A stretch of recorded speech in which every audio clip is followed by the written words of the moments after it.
Today is about celebrating our 75 years of being a city, and it's also I'm going to do a little peek kind of going forward. One of the things that's just amazing about this place is the small town kind of feel that we have and that we love. And we'll talk about that. We get that through, like when we go through recycling day, people are bringing their stuff to the public works yard and they see the same staff that helped them get a permit or that they pay their utility bill to. It's just a really nice small town. So last night we had these wonderful magic shows, and we had a couple things beforehand. We had one of our long-serving mayors, Marshall. Marshall, Dahl, stand up, wave a hand here, Marshall. Marshall was there along with his brother. Nobody knows who his brother is. He's kind of a quiet guy, nobody knows, but Dave Dahl, the meteorologist, and they grew up on West Road. And Mary was saying earlier that that house is right across the street. Marshall. Yep, so Marshall's house, yep. So at any rate, that was great last night. We had a Golden Lake Gallop earlier, we had a pancake breakfast for our firefighters. Let's give a round for our firefighters. Wave there, there you go. So they do a great job. We're going to talk about that in a minute too.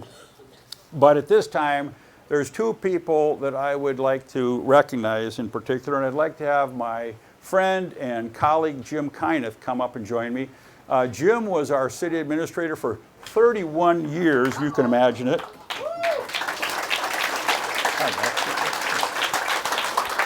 31 years, and he retired, and we have Patrick Antonin now, who took his place, but Jim has been around forever and retired to the lake up north, so I wanted him to come and help me with this.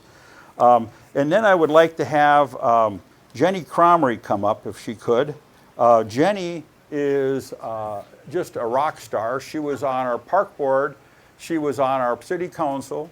She and the next one I'm going to invite up, who does not like the limelight much, but Chandra, come on down. No, you gotta come up here. So Chandra's gonna come on up too, and she's got to come up, right? So, at any rate, what I wanted to do is first off hand it off to Jenny, and then Jenny's gonna make a few remarks. Jenny and Chandra put this 75th together. It has just been tremendous. Jenny Cromery. Thank you, everybody. Thanks, everybody, for being here. I really appreciate it. It's been a fun-filled year and a half of putting this together, and we really appreciate that you're here. It's a lot of work, and you never know if everybody's going to show up or not, so we're really glad that you're here. I want to take just a minute to telling you that I have chaired this event, and I want to thank my committee. A few of them are here. Yeah. If you want to raise your hand. Thanks to all of them for all the work that they've done over the last year and a half too. On behalf of the 75th Committee, I would like to acknowledge someone that's been an integral part of this celebration and making it happen. I had the great pleasure of working with her on the 50th as well. And they're going to do the same thing on the 100th in 25 years. No, won't be here. We'll see. That person is Chandra Peterson, and I would like to present her with a plaque from the 75th Committee, and it says, presented to Chandra Lindquist Peterson in recognition of exceptional dedication and invaluable contributions to the City of Circle Pines 75th anniversary.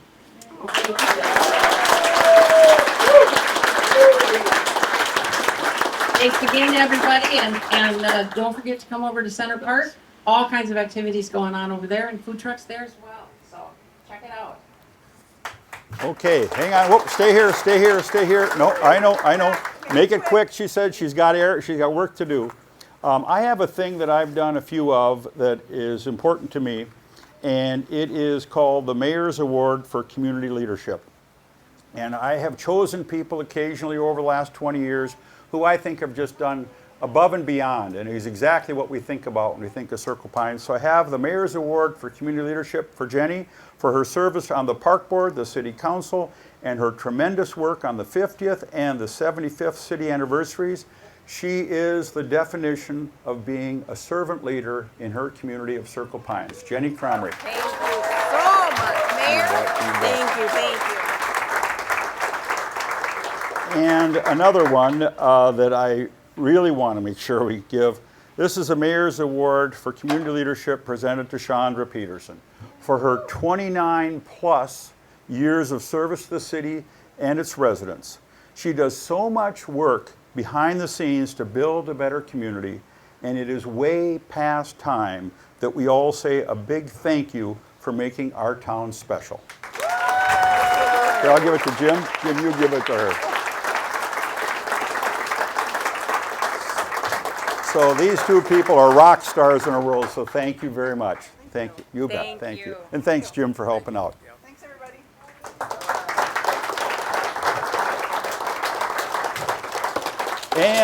And she's off to run and solve a problem or make something the next things happen. So let me take you a quick tour down memory lane as the wind blows us around here. Oh, I didn't think it was that riveting of what I was doing, but didn't mean to upset you. So first off, I want to mention that, and I think many of you probably are aware that we are literally standing on native soils here. Years ago, when we were doing our national night out, probably about 10 or 15 years ago, I had the opportunity to talk with a gentleman who was in his mid to late 80s at the time, and he was a Native American who told me the stories that he had been told as he was growing up in the area here and stuff. And I think you know that if you go down the creek behind Golden Lake Park, there's a creek down there full of arrowheads. It's called Indian Hills, the neighborhood. There's Indian artifacts on Golden Lake School property. So that's all been here. So we've been here a long time. And Circle Pines was founded as a cooperative, which really makes us different than a lot of almost any other city in First and Minnesota or even the United States. And it was founded like that by a gentleman by the name of V.S. Peterson, who was sitting on a beach here. Of course, none of the houses, none of the parks were here in the 40s, in the earlier mid-40s, and was swimming, and he sat up and he said, I have an idea. And this idea was to do kind of a Danish, kind of Scandinavian cooperative here in the city. And so we're going to talk about how that kind of community got built. But first off, I want to recognize that we have with us a current resident who lives just right up the road here on West Golden Lake Road, who is his grandson. So Leif, come on forward.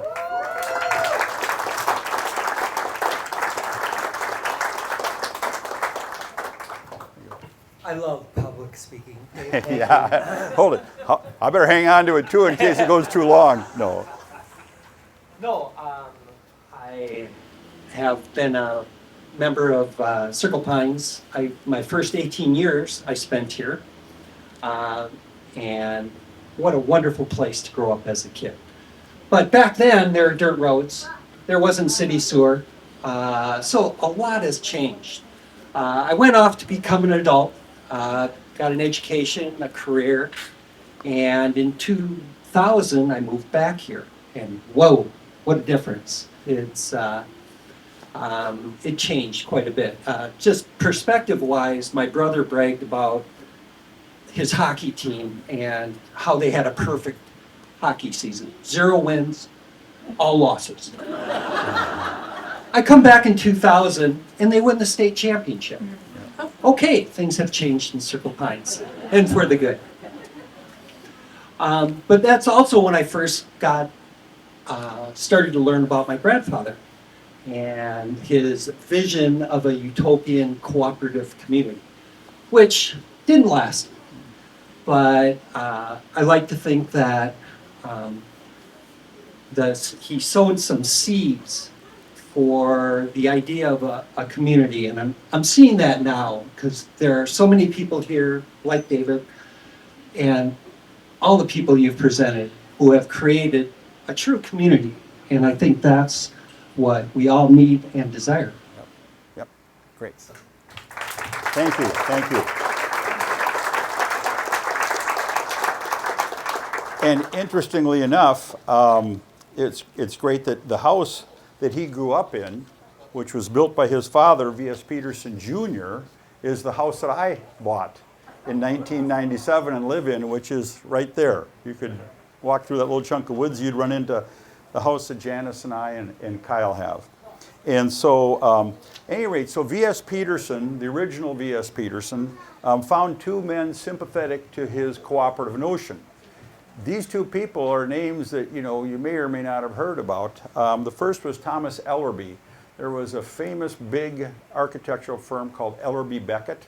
It was founded by Thomas's father. Thomas took over the firm in 1921. They did a lot of buildings down in Rochester at the Mayo. They did the Ramsey County Courthouse, that beautiful city hall down there in St. Paul, and everything. And so he was one of the people. The other person was Paul Steenberg. Paul Steenberg was interested in this cooperative idea. He ran a construction company.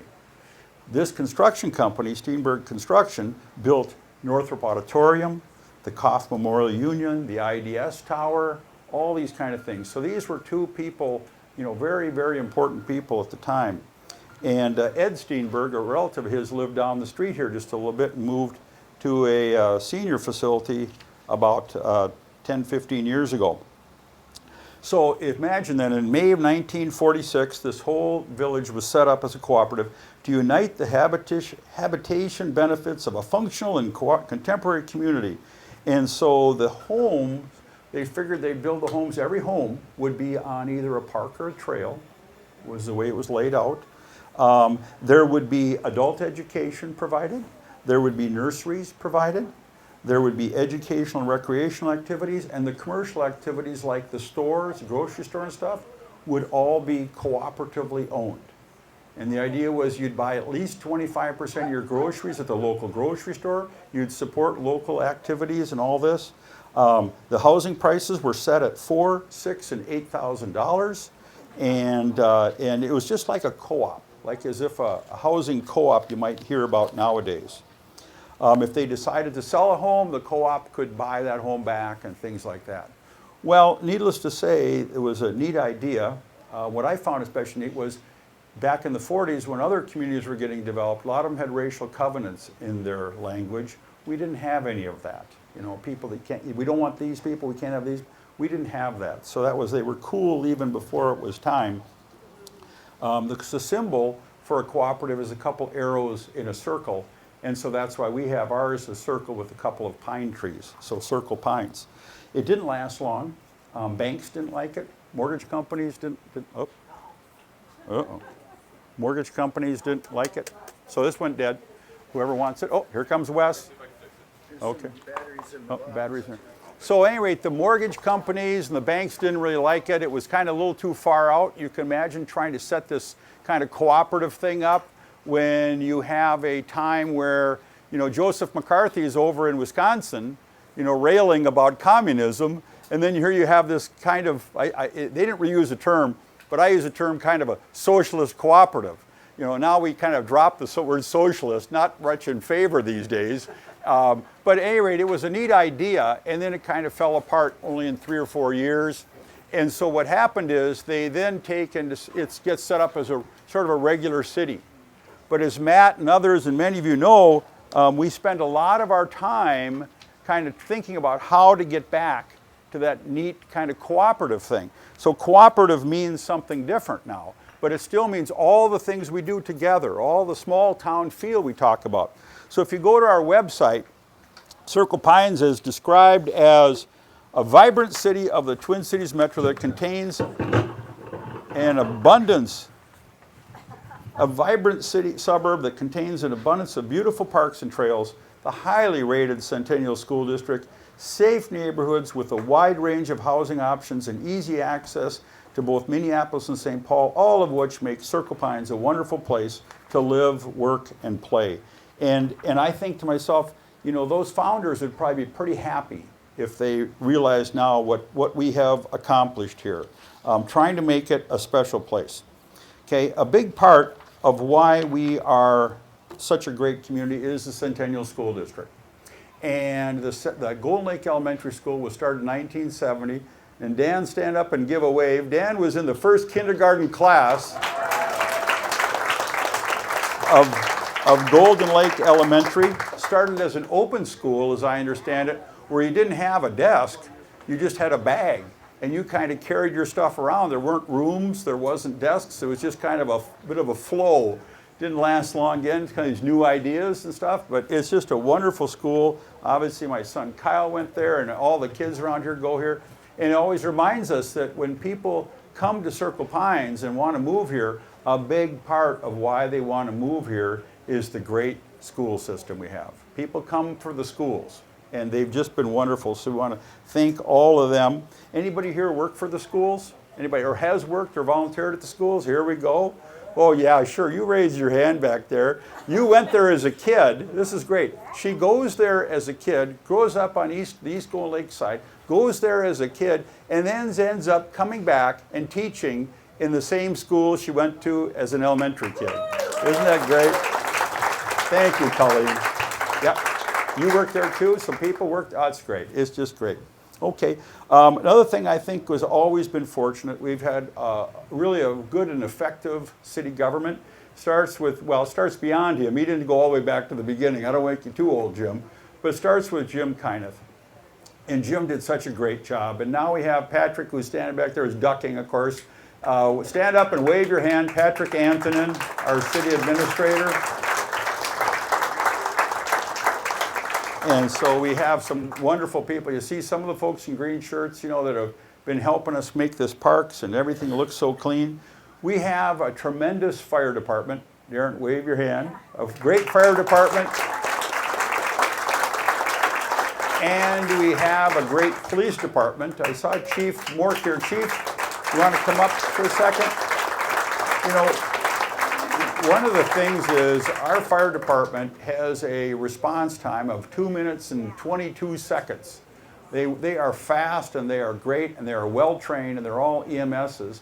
And we have a great police department. And that's absolutely critical because the other reason that people come here is they want that sense of safety. They want to know that people will respond quickly and our fire and police are really work well together. And they want to make sure that it's just generally a safe place to be. So Chief Jim works with us how many years now? 5 years. 5 years, came over from Fridley. So Chief? Thank you very much. It is great to be here. I do have the pleasure of being the leader of the best police department in the state of Minnesota. So Hey. as you look around, you'll see many of them here today in uniform, and those women and men in our department are just fantastic. Out serving 24/7 and really filling an important role in the city. But one thing that I think is important to stress is that we, you know, it's kind of like a little secret I'll let you in on here. We can't be everywhere at the same time. So much like you see in the national news when it comes to like terrorism and stuff, some of those aspects where it's, you know, if you see something, say something. See something suspicious, call 911, report it. You know, that's what we're there for. You know, if your neighbor's garage door is up at 11 o'clock at night, that might be something that we need to know about to make sure that, you know, we're not giving someone an opportunity to go in and remove a snowblower or a lawnmower. Because there are those types that, of course, come from other communities into new problems here. So we don't want that. But one thing I need to keep in mind, too, is I was given some advice right before I started, and they said, Chief, you need to remember 3 things. And that is, you need to be brief, you need to be clear, and you need to be seated. So I'm going to try to keep this short and sweet. But we also, besides having good staff that work in the police department, I'll have to echo what Mayor Dave said. The city staff is fantastic, whether it's public works, the fire department, all the city departments, but especially the city council and the mayor. They do a great job of supporting the police department. They've made it very clear. They've told me many times, Chief, we're going to give you and the department everything you need, but you're not going to get everything you want. So that probably explains why we don't have a helicopter yet. I'll forget. So anyway, thank you so much for coming out. I will say one last thing is when you're on your cell phone, you get a notification, or on your computer, and it says that you have a, you know, unpaid parking fine, that someone's going to come and arrest you if you don't pay the fine. Or, you know, they're getting more and more sophisticated with all these different scams. If there's ever even a hint that, you know, government agencies, whether it's the sheriff's department or the police department, we're never going to be reaching out saying, you know, you did some type of violation, you need to hurry up and pay a fine right now, or we're gonna come and take you to jail. It just doesn't happen that way. So, just last week, we had someone stop by the police department, and they were initially gonna drive up to the sheriff's office because they had that type of notification that they were gonna get arrested if they didn't hurry up and pay this fine. But they decided to stop by the police department, and of course, he gave us the name of the lieutenant from the sheriff's office that had contacted him. That person doesn't exist. You know, we work closely with them, so we know everybody up there. So the scams are getting more and more sophisticated. Don't fall to their pressure, because they always put pressure that something has to happen right now or you're going to go to jail. That's not the case. So call us or stop by. We're happy to sort that out. But again, this is what makes community great. Is everybody involved and being out here. So we're glad to be a part of it. And thank you so much for being here, and enjoy the rest of your celebration. I'll get back to your day. Thanks, Chief. Thank you very much. I just thought to myself, I probably should make sure I recognize my council colleagues here. We've already talked about Matt Percy. We got Megan Bachmeyer. Megan, wave your arms there, Megan. I don't know if Nikki here? Nikki was over at Center Park, probably still, I bet, right? Okay, so she's over there. And Steve McChesney. And so we have a great city council. I want to just tell you some quick stories about some of the people that have been historical over the times that I had a chance to meet with, often early on, like 25 years ago. One of them was just a great guy, Basil Gugigsberg. He had been our fire chief way back when, lived in the house right across from Carleck baseball fields. We just hit it off, and he was wonderful, passed away quite a few years ago. Andy Gibbous. Andy Gibbous ran the Circulating Pines, which was the newspaper for the community. He was also on the city council when I first got elected. At that point, he was older and he was struggling, and it was kind of tough for him. Andy was about as far a left-winger as you will find, but he was a great guy. And when we were doing the Lake Lexington development, he was worried about the people that lived in the old housing there, really substandard, but it's called the Pink Ponies, for people to nod in their heads that have been around for a while. Right at the corner of Lake and Lexington, where there's townhomes now, there were a housing unit put out after World War II for returning soldiers. And they had pretty much fallen into pretty tough shape and disrepair. But Andy was always there reminding us that people were living in there, and some of them had lived there for 30, 40 years in there, and there were some bad people, and there were some folks selling drugs and stuff in there, but there were also good people, and they didn't have a lot of resources. And so if we were going to, in a sense, throw them out and wipe that area clean and put in new townhomes, we had to make sure we took care of those people. And so Andy was great, and I visited him in the hospital just before he passed away. He was a wonderful person, and his wife Grace. They have a labyrinth right by, if you go to the new development, there is that roundabout behind the hardware store, and there is a kind of a gazebo that goes out over the water, and right down before you go onto the gazebo, there is a labyrinth there that we built years ago for Grace Gibbous. I also want to talk real quickly about a man you may not have heard about, Donovan Main. Donovan Main was on the city council in the 1990s, and he was a wonderful older gentleman, passed away 2005, I think it was, so 20 years ago now. But he was really important in my life, and he didn't know it so much at the time. My first council meeting, I'm just a council member for 4 years before I became the mayor. So my first council meeting, it's all about Lake Lexington development. Everybody's upset, everybody's hollering, right? And I'm trying to figure out some sort of a middle road here to get this thing rolling. I'll never forget a woman she was in her late 80s, and she stood about 2.5, 3 feet tall, comes up to the microphone, points her finger at me, and she goes, "That man is a communist trying to take over the world." And I thought, well, first off, I'm not a communist. And second off, you know, if I was going to take over the world, boy, it's a long ways from Circle Pines to world domination, right? But people were very upset, very emotional and everything. And, you know, I had worked for Governor Rudy Perpich, and I'd worked out in Congress and stuff, so I kind of knew a lot about politics stuff, right? So people were saying stuff, and I was saying stuff back, and it was going back and forth, you know, everybody's giving their shots and stuff. And I was feeling fairly good about myself when it was all done. I thought I did pretty good. I walk out the door, and Donovan's there, and he says, "Dave, can I talk to you for a minute?" And I said, "Sure." So we stood outside of City Hall, and he said, I got to tell you, and I'm trying not to cry here. He said, I got to tell you, I'm really disappointed in you. And I thought to myself, geez, I thought, by the way we score things in Washington, D.C. and stuff, I thought I had done pretty well, right? And I said, disappointed me, why? And he goes, listen, I don't doubt that you might be a little smarter and more experienced than a lot of people in that room. But you don't have to do it this way, and you are tearing this community apart. He says, Dave, I expected more out of you. You can do better than this. He turns around and he walks off. I must have stood there for 5 minutes all by myself in the dark, thinking of what he'd said, because he was one of those wise old guys.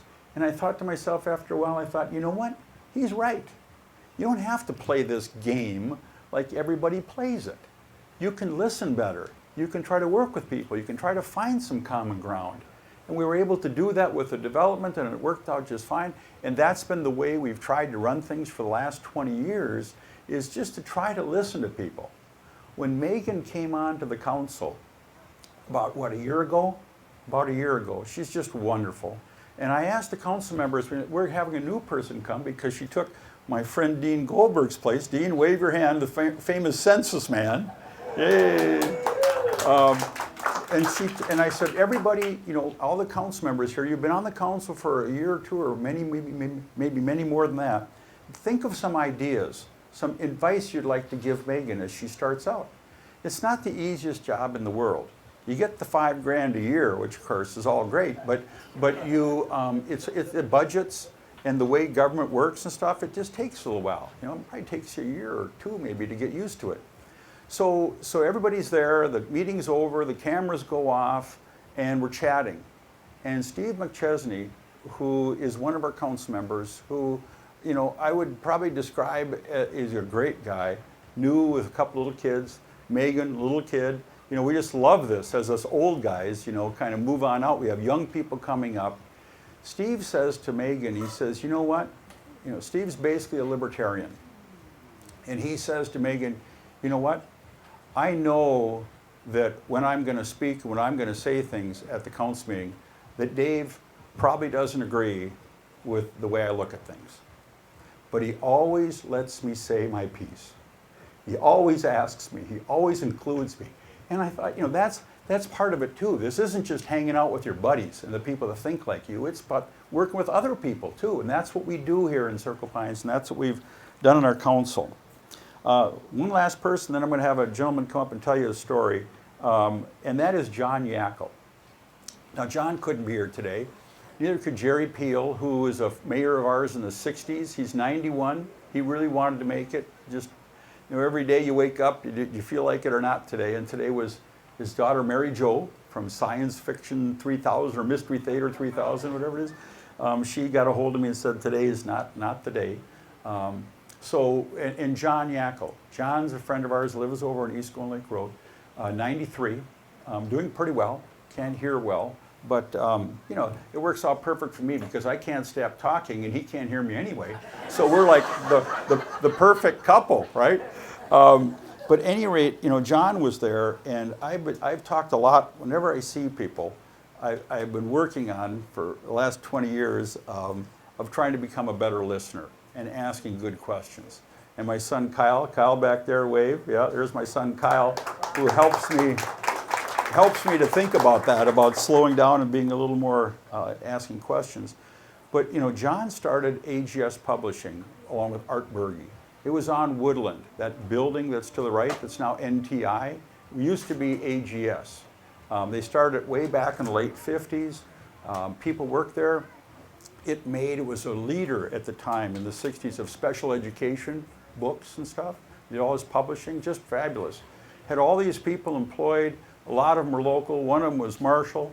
Marshall starts out and in the materials in the warehouse or whatever, packaging and shipping stuff. Ends up getting his degree in computers from the U of M, and then all of a sudden you're going to be our IT guy. So it's a tremendously successful business. The key, and so John made an Art Berge, who was our superintendent of schools, 57 to 67, the first who lived here too. first superintendent of Centennial Schools, they had a really successful company, really successful. The interesting thing is that he turned it into a ESOP, Employee Stock Ownership Program, okay? And so when he sold it, he sold the company to Pearson Publishing in London. And, you know, tremendous thing, all this kind of stuff. It was just getting to be huge. That day, when he sat in his conference room, it was one of his sort of proudest moments because 24 of his employees, including the janitor who had worked there for 20, 25 years, became millionaires that day. His proudest thing was he never really fired anybody. He would move them around to different jobs, but he wouldn't fire people. And he made these folks millionaires so they could pursue their dreams instead of just grabbing it all for himself. So he's always been very generous. Now I'd like to invite a friend of mine up to tell a story that I think is really great. This is a good man. This is Dave Dahl's son. This is Andy Dahl. Andy's a friend of ours who used to live on West Golden Lake Road and was a star basketball player at Centennial High School back in the day. Andy? Thank you, Mayor. Thank you all for giving me a few minutes to tell this story. And, you know, Circle Pines is really such a special place, and your servant leadership, Mayor, is a big part of that. So thank you for all you do. You bet. You bet. And I'll keep this brief because I'm sure y'all want to get on with the festivities. And it's wonderful to see all these fabulous faces, smiling faces. My wife and I moved away, followed our daughter to Virginia 4 years ago. And I told the story last night at the Magic Show about how we realize now how valuable some of the little things that Circle Pines does every day, how important that is, because we don't have it in Virginia, but you have it here. And that's the acknowledgement of each other. You wave, you say hello, you take a moment to get to know each other. We're not seeing that. After 4 years in Virginia, we're not seeing that. So it's a really special place, and I talked about that last night at the Magic Show. But what the mayor is asking me to share with you today is a story that I shared with the convocation, Centennial ISD 12 faculty and staff a few years ago, about why they are so important, teachers are so important, staff are so important, and everybody in Circle Pines is so important. So for me personally, I was a senior at Centennial. It was I was playing basketball, and it was one of our last games. We were having an incredible season, and this was one of the times, one of the first times in a long time that we could actually potentially beat our crosstown rivals, Fridley, right? Fridley High School. And they've always been good, and we had a chance this year to beat them. It was an incredible game. The stands were full. This was back in the 90s where there wasn't a million other things to do, so the stands were full back then. Fridley had their half of the arena. Centennial fans had their half. It was fabulous.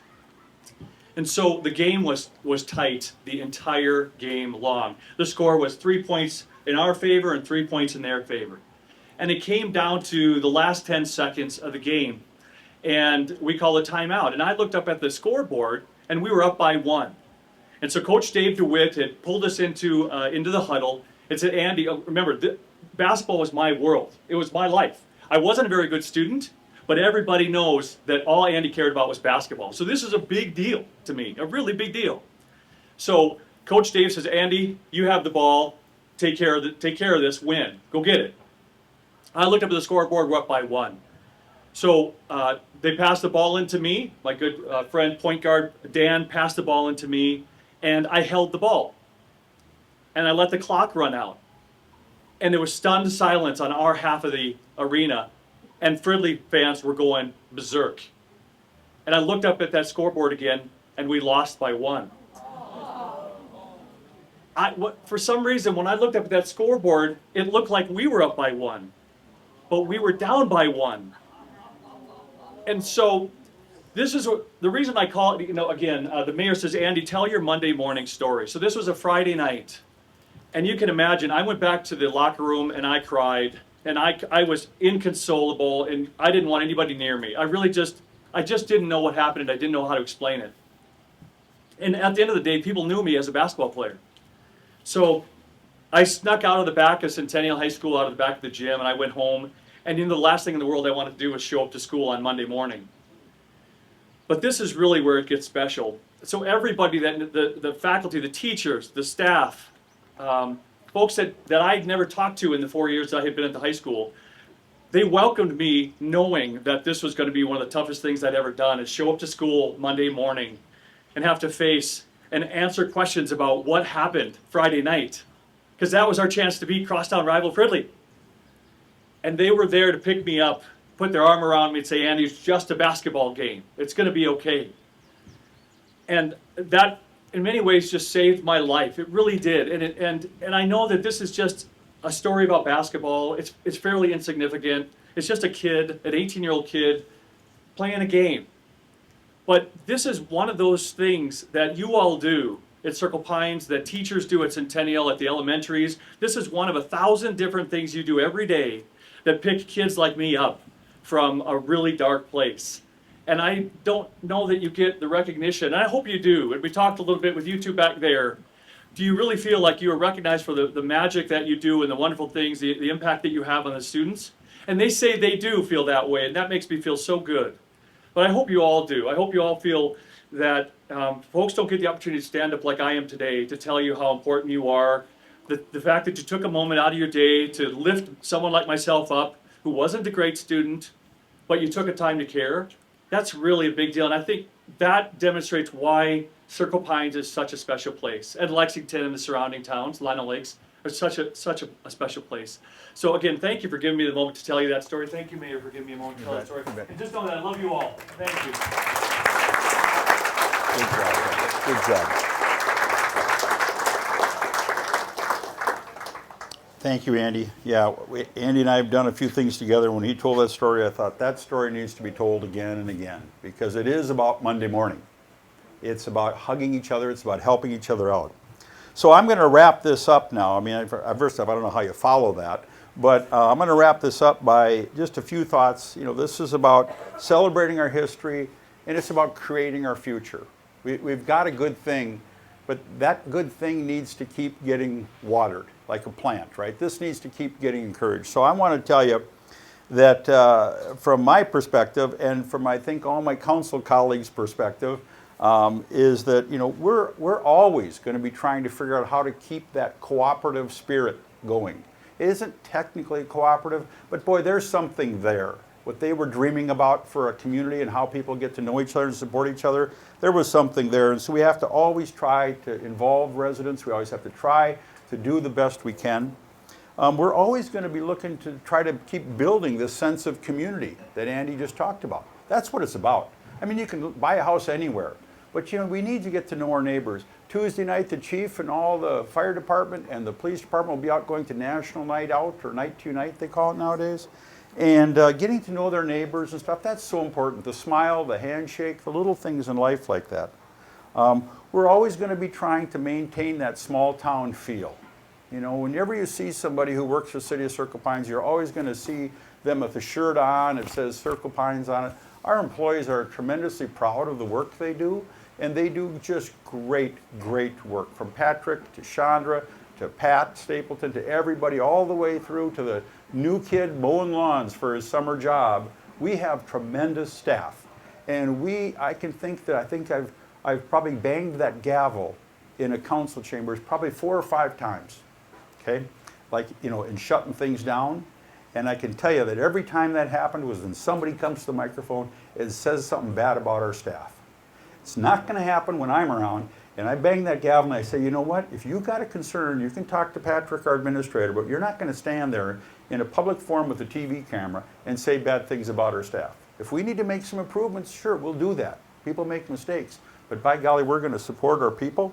And we're always going to continue the recycling day, the cleanup day, because that brings you all in there, and you see, like I said earlier, the same staff that's giving you a building permit or this or that. And we're going to try to maintain our infrastructure. You've seen that, and you know, when I got in, the roads were in fairly tough shape. We did these surveys. They were all like, roads are bad, roads are bad. First 4 years on the council, every time budget came along, I said, you know, we need to do something about the roads. Didn't have a lot of support from the rest of my council colleagues because they knew that that would mean some assessments and some taxes. And you know, politicians love to keep taxes low, artificially low, and then walk out the door to become, you know, whatever, a county commissioner or something, and all of a sudden the taxes have got to rise. I mean, you know, we always think 2, 3, 4%. That's just sort of the cost of living here. So we're going to maintain that. And the parks and trails, we're on the cusp of putting together a package to improve our parks and trails over the next 5, 10 years, starting with things like, for all the people that are like my hair, gray hair, starting with pickleball courts. Oh yay, right? So we're gonna, maybe if we can put this together and find the money, we're gonna put some pickleball courts at Baldwin Park. We're gonna fix Carl Eck, the baseball field. You know, we have a cinder block building that's been there since the 60s or early 70s.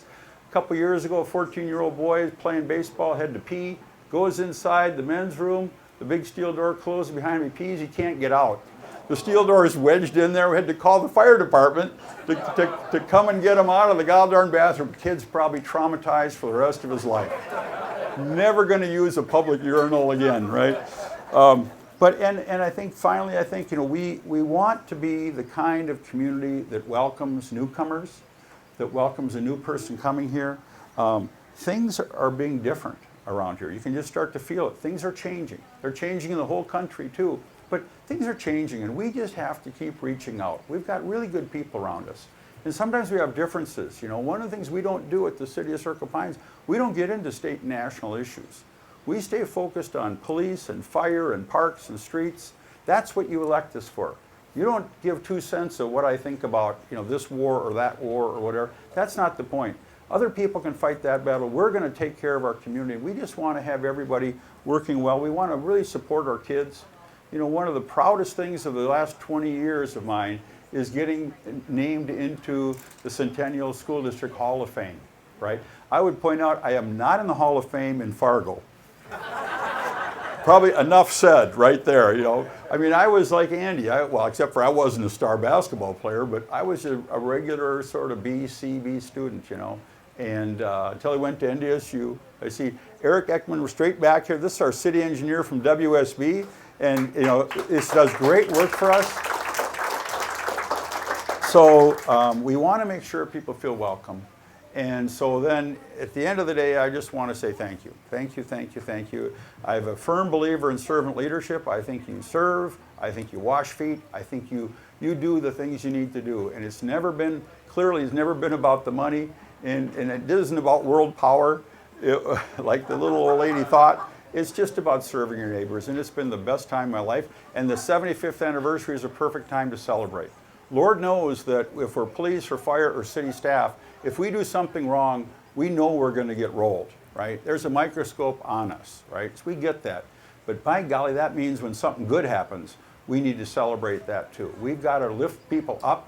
We've got to celebrate. We've got to be optimistic. And that's what we try to do here in town. So with that, I'll let you go and have the rest of your day. We have, thank you. So you can see the food trucks are warming up. We're going to have bands starting playing over there. We're going to have food and bands here all day. It's still till 2 o'clock today is the car show over at Living Faith up in the corner by Fleet Farm. We still have all the kids' activities going on at Center Park till 2 p.m. These trucks and these bands are here till 5:30. You know, and so. Oh, okay, here we go. There is, it's true there is an inflatable, and just beyond that is a dunk tank. And somehow, I think it was Megan signed me up for the first shift. So at any rate, I'll be in the dunk tank at noon. It's going to be curious, the long line, I don't know if they're friends or enemies, but we go from noon until 5. So there's 5 different people, myself at noon and Patrick's our city administrator at 1. And so it's all going on. So thank you very much for everything. Thanks for being such a great place. Thank you. Thank